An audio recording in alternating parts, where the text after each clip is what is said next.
नमस्कार. मनात शिरताना लेखक श्रीकांत मोरे यांच्या पुस्तकाला प्रस्तावना दिलेली आहे डॉक्टर द. भोसले, ज्येष्ठ साहित्यिक, पंढरपूर, याचा भाग 2.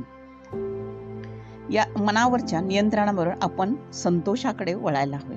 आपल्या मनाला जी वासनात्मक ओढ आहे त्याचे मूळ आपल्याच अंतरंगातील अतृप्तीत असते. लौकिक जगातील काहीतरी मिळाले किंवा मिळवले की मी तृप्त होईन असे मला वाटते. ते न मिळाले की मी अस्वस्थ होतो, दुःखी होतो. त्यामुळे आपल्याजवळ जे आहे त्याचाही मला खरा आनंद भोगता येत नाही. म्हणून अतृप्तीच्या जवळ्यात अडकलेले आपले मन बाहेर काढले की श्री मोरे यांनी एका कवितेत म्हटल्याप्रमाणे अंतरंगातून गंध दरवळतो, फुलांच्या मागे कार्य अखंड धावतो, असे आपणास आपल्या मनाला बजावता येईल. त्यातूनच मग मनाला आत्मबल लाभेल. आत्मबलातून आत्मतेज लाभेल. आत्मतेजातून अक्षय अमृताचे निधान प्राप्त होईल, यात शंकाच नाही. श्रीमान मोरे यांनी मनात शिरताना या छोटेखानी पुस्तकामध्ये मनाचे विवेचन करताना 6 गोष्टींवर विशेष भर दिलेला आहे. त्यांनी मनाचे स्वरूप सांगितले आहे, मनाचे सामर्थ्य स्पष्ट केले आहे, मनाचे कार्य विशद केले आहे, मनाचे इतर बाबीशी असणारे नाते स्पष्ट केले आहे. मनावरची त्यांची निरीक्षणे यात आलेली आहेत. शेवटची 6वी बाब म्हणजे या अगोचर, चंचल, ओढाळ, वेगवान मनावर ताबा ठेवण्यासाठी कोणते उपाय करावेत हे सुद्धा सूत्ररूपाने विवेचन केलेले आहे. मनाचे स्वरूप स्पष्ट करताना ते लिहितात की हे मन पाण्यापेक्षा अधिक चंचल आहे, अग्नीपेक्षाही दाहक आहे, वाऱ्यापेक्षाही वेगवान आहे. ते एकाच वेळी दूर असते आणि जवळही असते. ते फुलासारखे कोमल, बर्फासारखे गार, विश्वासारखे अनाकलनीय आहे. ते अनेक रंग धारण करते, त्यामुळे त्याची पूर्ण ओळख कधीच होत नाही. त्यातच मनाच्या इच्छा वेगळ्या असतात, तर वास्तव जग वेगळे असते. आपले हे मन प्रसंगी धबधब्याप्रमाणे कोसळते, तर कधी देहाला घट्ट चिकटते. ते अनेकदा घाबरते, गर्दीत असताना अलिप्त व एकटे असते. आपले मन स्वतःला हवे असणारे क्षण शोधत असते. त्याचे रूप बदलते, त्याचे रंगही बदलतात, त्याची गतीही बदलते, हेतू बदलतात आणि त्याला असणारी ओढही सतत कायम बदलते. शिवाय ती कधीच संपत नाही. या ओढीमुळेच त्याला मरणाचे भयही वाटत नाही. ते कठीण असते, त्याच वेळी मृदूही भासते. काम, क्रोध, मद, मत्सर, भोग आणि लालसा हे 6 शत्रू मनाचे हत्यार बनतात. त्याच्या या आधारे मन देहाला नमविते, जीवनाला शरण आणण्यासाठी धडपडते आणि मुख्य म्हणजे आपले मन जर प्रसन्न असेल तर आपणाला सारे जग सुंदर दिसते. आपल्या या मनाचे सामर्थ्य अफाट आहे. ते शस्त्राला पराभूत करते, अशस्त्राला नामशेष करू शकते, निसर्गाचा गुलाम बनवू शकते. पंचमहाभूतांच्या शक्तीपेक्षाही आपल्या मनाला प्राप्त झालेली शक्ती अधिक असते. मानवी देह जी अफाट आणि अचाट कृत्य करतो त्यामागे मनाची शक्तीच उभी ठाकलेली असते. या शक्तीमुळेच प्रसंगी माणूस शस्त्राविनाही वाघाला ठार मारू शकतो, हत्तीलाही पळवून लावू शकतो. मानवी मनाला प्राप्त झालेल्या शक्तीला कुणीही पूर्णपणे ओळखू शकत नाही, हेच खरे. मनाला लाभलेले सामर्थ्य हेच मानवाचे कर्तृत्व म्हणता येईल. मनाचे स्वरूप आणि सामर्थ्य यांची ओळख करून घेतल्यावर त्यातूनच मनाचे कार्य सहज लक्षात येते. त्या संदर्भात स्वतः लेखकाने म्हटले आहे की जीवनाला मनानेच जागविले आहे, नाचविले आहे. जीवनात यानेच वादळ वारे निर्माण केले आहेत, याने जीवनाला धुंद केले आहे. जीवनामध्ये नानाविध रंग भरण्याचे काम मनानेच केले आहे. मनानेच जीवन संघर्षमय केले आहे. मनानेच जीवन नाट्यमय बनवले आहे. जीवन संस्कृतीमय आणि संघर्षमय बनवले आहे. या मनाला भव्यतेचे वेड आहे, नाविन्याचे कौतुक आहे. याचे सतत काहीतरी मागणे असते, पाहणे असते. त्यातूनच ते निसर्गाच्या रौद्र भीषण रूपाकडे धावत घेत असते.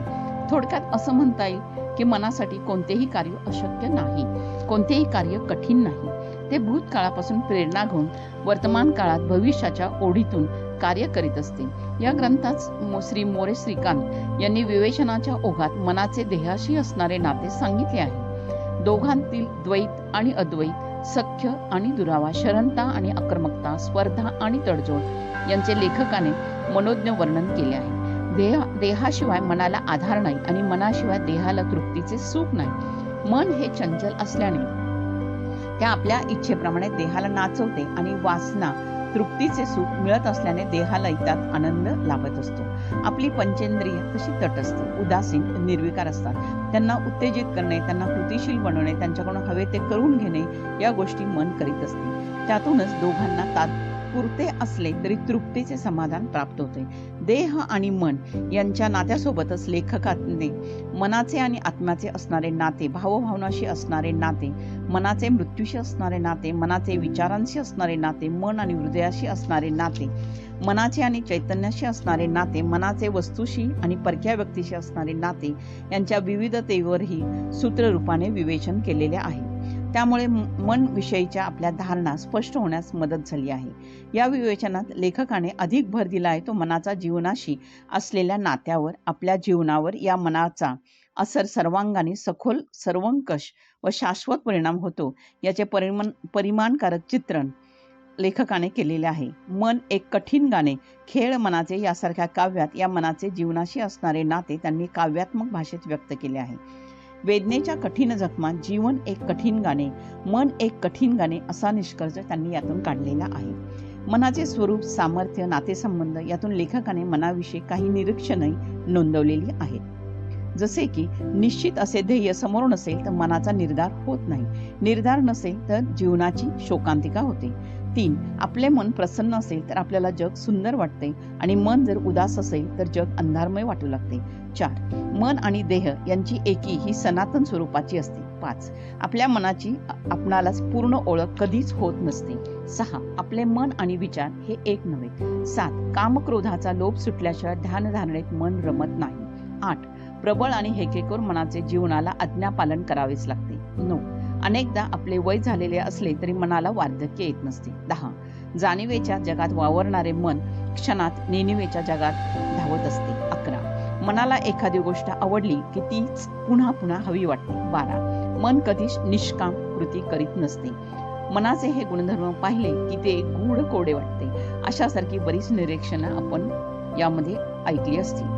अशा या मनाला काबूत ठेवण्यासाठी कोणते उपाय करावेत आणि आपले ते हे आपल्या तत्वज्ञान आणि धार्मिक ग्रंथात अनेकांनी पुन्हा पुन्हा तेच सांगितलेले आहे. या ग्रंथातील काही लेख आणि कविता जीवन चिंतनाच्या दृष्टीने अतिशय मौलिक वाटतात. लेखकाने या निमित्ताने केलेले जीवन चिंतन, जीवन भाष्य आणि जीवन दिग्दर्शन ही आजची नितांत गरज आहे. आज समाजाचे बदललेले आदर्श, बदललेली जीवनमूल्य, मानवी सुखाच्या बदललेल्या धारणा आणि त्यातून बदललेली आमची जीवनशैली यामुळे आजचा माणूस एका बाजूने इंद्रिय सुखांची शिकार झाला तर दुसऱ्या बाजूने त्या सुखासाठी लागणाऱ्या पैशांसाठी यंत्र झाला आहे. पैसा कमवण्याचे सजीव मशीन म्हणजे माणूस हे आजचे भेदक आणि भीषण वास्तव आहे. या वास्तव्याच्या पोटात आणि पाठीमागे असलेला माणूस शोधण्यासाठी या लेखनाची फार उपयुक्तता जाणवते. आजचा माणूस डोळे बांधून, मशाल विझून अंधारात माणुसकी शोधतो आहे. त्याला दृष्टी देण्याचे, त्याला प्रकाश देण्याचे काम आणि त्याला दिशा सांगण्याचे मोलाचे काम या लेखनाने केलेले असल्याने लेखक श्रीकांत मोरे यांना द्यावे तेवढे धन्यवाद कमीच आहे. त्यांच्या या विविध रूपी वाङ्मयीन वाटचालीस माझ्या मनापासून शुभेच्छा, सदिच्छा आहेत. डॉक्टर द ता भोसले, पंढरपूर. सरांचा मोबाईल नंबर आहे 9422 64 68 55. आपणास लेख आवडला आपण निश्चित सबस्क्राईब करा. धन्यवाद. आपला परिवार, मनोरमा परिवार.